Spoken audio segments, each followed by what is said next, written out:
What's up, you guys? Welcome back to the show. I'm glad you're here. Thank you for joining me. Today we're talking Lightroom. We're talking about different methods to shape the light in your images to make them more your own artistically and to get more out of your raw files. So stick around. Here we go.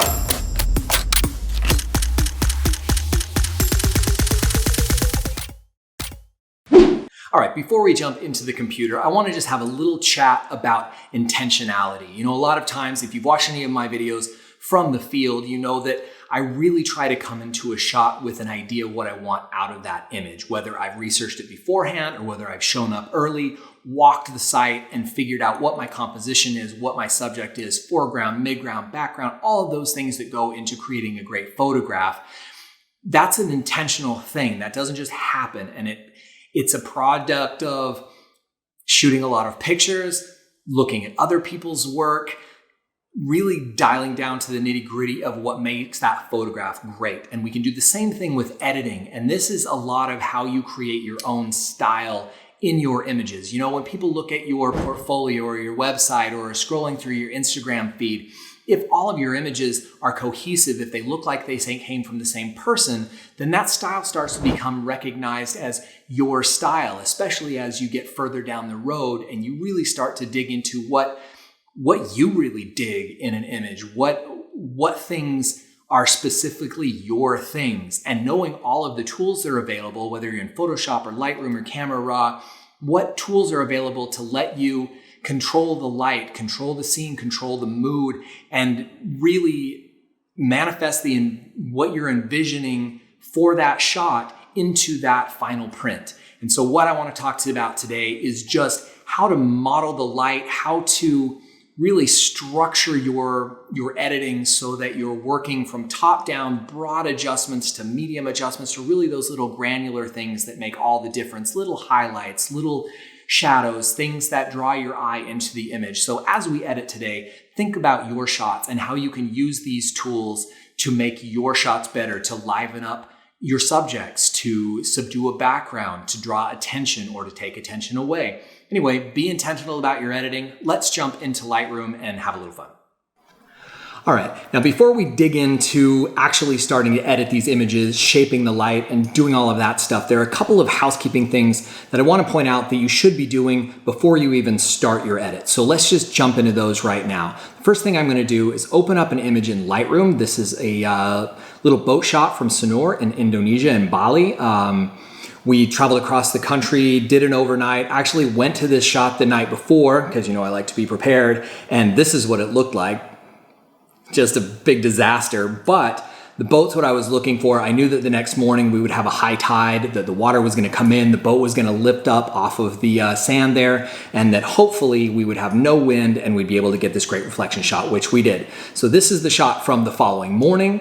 And the first thing I want to do is open up lens corrections, and I just want to check remove chromatic aberration and enable profile corrections. Now, if you're using a camera that's semi-modern, at least, you know, somewhat up to date, there should be profiles inside Lightroom for your camera and for your lens. So it's a good idea to switch those on to remove any distortion, any vignetting that is native to the lens. So we start with the most accurate palette to begin with. What you don't want to do is get down the road in an edit and realize, oh shoot, I didn't do that, and have to go back, click that button, and all of a sudden an adjustment that you'd made for the entire image is now blown because you've removed a vignette that shouldn't have been there in the first place. So enable profile corrections, very important. Enable chromatic aberration, that's to get rid of those little purples and greens, that fringe things.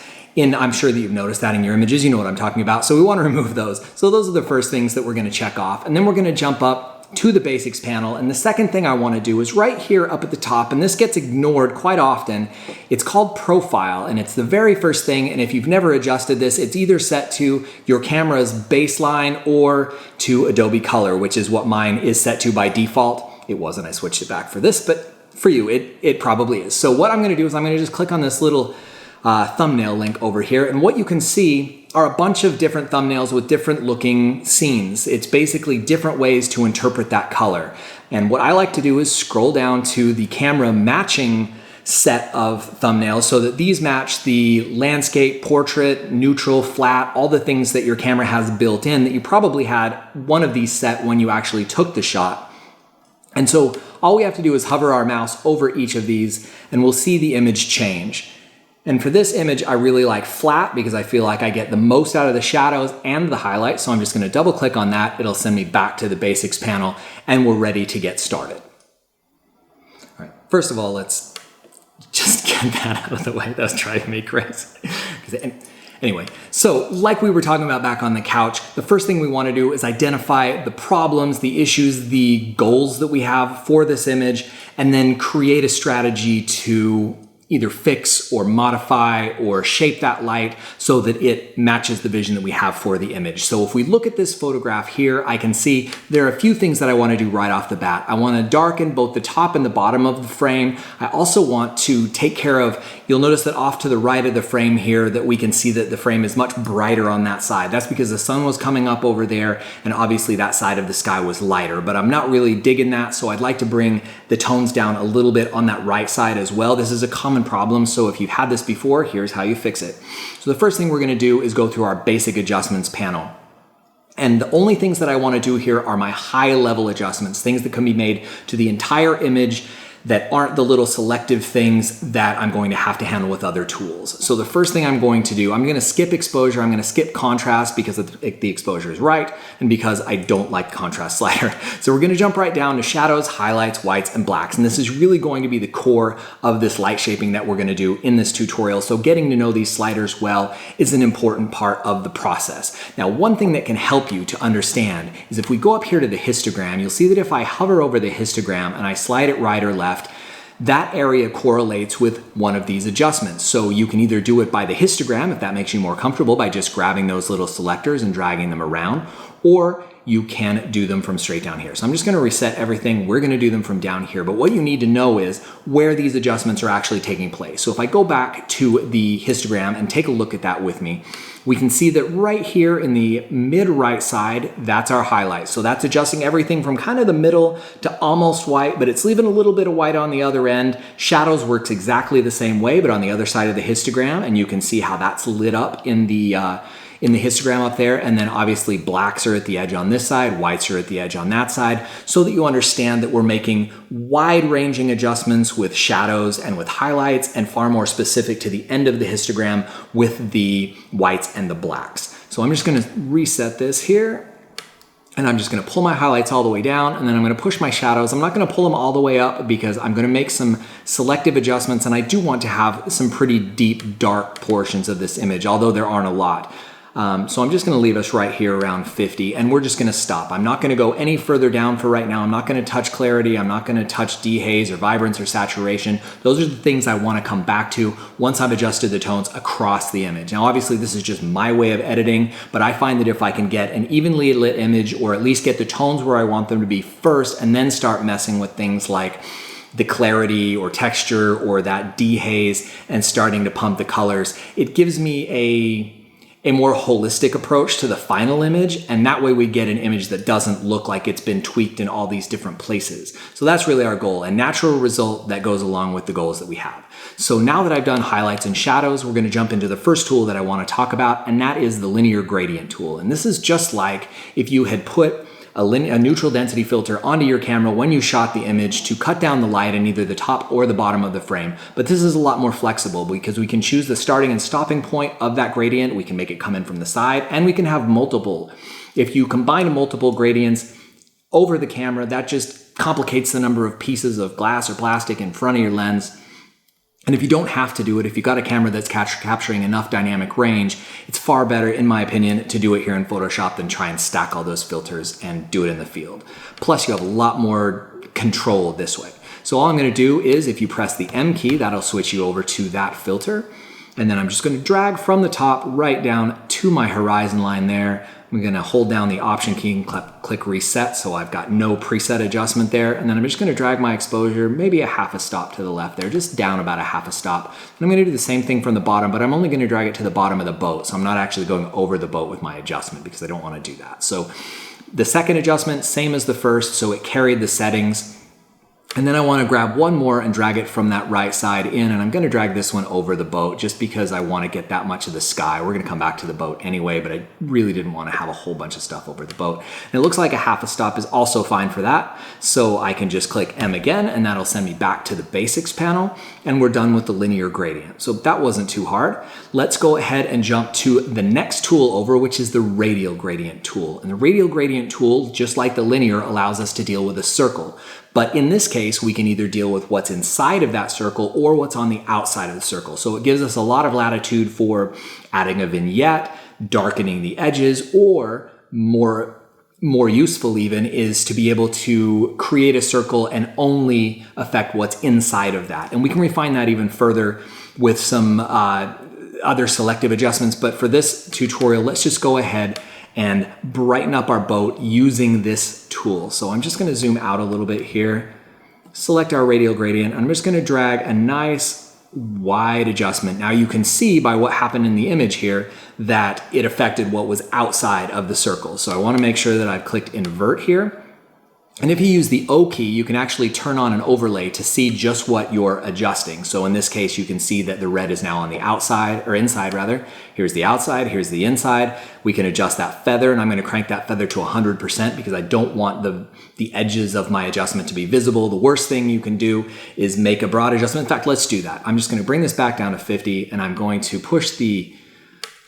click O to get rid of that again. I'm just going to push my exposure up a little bit too far. And I'm going to show you a little secret. So I'm going to press Shift M again, that'll hide that tool. And if I zoom all the way out to where I just see a thumbnail, and this is a great thing to do if you don't know if you've gone too far, because the easiest way to see whether or not you actually screwed the pooch on this is to zoom all the way out to just a thumbnail, and you're going to see if you've got any halos, if you've got any bright rings of over adjustment, you're going to see those in a thumbnail much better than if it's blown up and you've got a lot more real estate that gradient goes out from. So we're looking good here, but that's not, that's a little too far for me.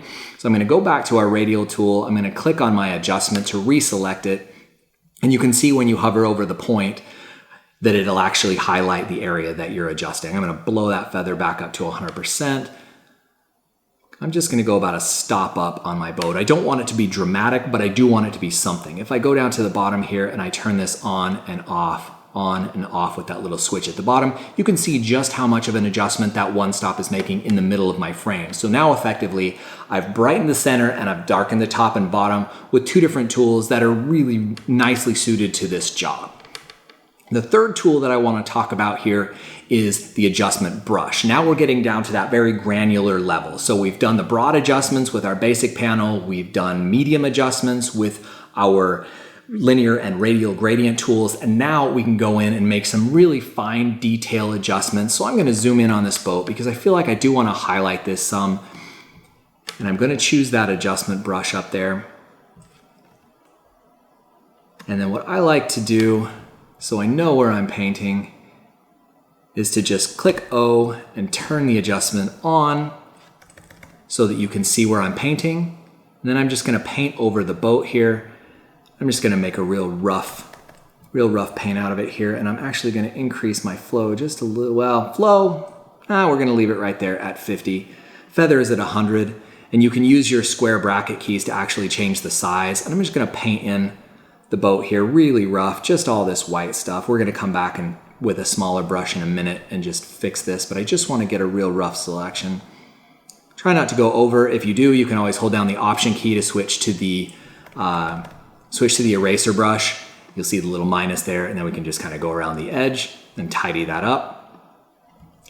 Same thing here at the front, and I'm actually just going to shrink my brush a little bit so I'm not going into the water, and I'm going to paint in that front as well. Now I'm painting at a 50% flow, which means I'm painting 50% of what this brush is capable of, and as long as I'm doing that, that's all I'm going to get.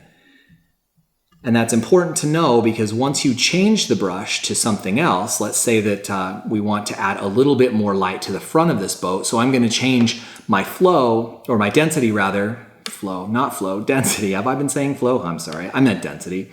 I'm gonna up my density. Let's just go to 100% here, and I'm going to paint in the front of that boat with a little bit denser brush. That's just gonna make this effect a little bit more prominent up there.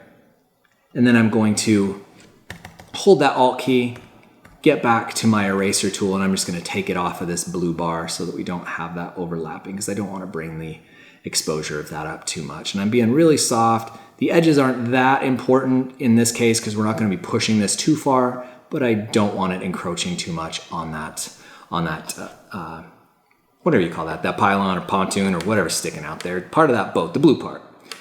I'm gonna hit O again to hide that selection, and then I can go back up here to my adjustments and I can just push the exposure just a touch. Again, these are subtle adjustments. You don't want to push them too far unless the photo can handle it. Usually they can't, and you'll be able to see if you did. The other thing I want to do is maybe here at the back, I want to add a little bit more. So I'm gonna, oops, don't want to move it. So I've still got that 100% density, so I'm just going to go over the tail of this boat just a little bit more. And you can't see it because I've got that turned off, but if I hit O, we can bring it back and we can just see that that's a little more dense there in the back. Let's zoom back out here and make a few more adjustments. I'm actually going to push the whites in this a little bit further. You can see how that kind of makes the boat pop a little bit. I can actually pull the blacks too, just a touch, a little bit of clarity, not too much. And we're going to stop right there. A little bit goes a long way and you don't want to overdo it. But basically you can see here now we've made broad, medium, and very fine adjustments to this image. If I zoom back out and I go back to my general palette here, my basic palette, we can do a before and after just using the backslash key, not the forward slash that you see in a web URL, but the backslash. It's usually under the delete key on your keyboard or backspace or whatever you have if you're a PC person. So there's before and after, before and after. So now you can see that the tonal values of the image are much more even. That right side is taken care of. We've got a nice top and bottom that don't draw our eye out of the frame. And we're starting to get to where this photo is resembling something that was more closely what we wanted to shoot on the day. Now we can dig into the vibrance a little bit. We can push that up a touch. The one thing I do want to point out is that we can do something a little special here. If we go down to the calibration pane down at the very bottom, this is something a lot of people are afraid of, but it has a lot of power. Calibration deals with the way that every color is mixed. So you've got red, green, and blue, which are your standard RGB colors that are in each file. And each color is made up of a certain percentage of each one of those R, G, and B. So blue is not pure blue. There's always a little bit of green and a little bit of red in that blue. Same goes for the others. And so what we can do is we can push or pull the amount of all those colors in each other. And so what I like to do is just start with blue and push just a little bit. This image actually has a lot of blue in it. And so let me just show you what we've done. I'll turn this on and off here. There's before, there's after, there's before, there's after. By just pushing the saturation of the blues in all the colors, we've given a lot more very natural density to that color. So now I'm going to jump back up to the basics panel and I'll just push the saturation just a touch. And I'm just going to stop right there. We've made all the adjustments we want to make. I could get far more specific, get into the boat with a tiny brush and really do crazy highlighting on the bow and that sort of thing. But I'm really happy with where this is. And remember, you can go too far. This is a matter of tweak and look, tweak and look. And what I like to do when I feel like I'm to a point where I want to stop, I'll open up the snapshots here and I'll just add a new snapshot. We'll just call this Drew. Oh, I can't spell. I-G-O-G. Drew number 1. Let's just call it that.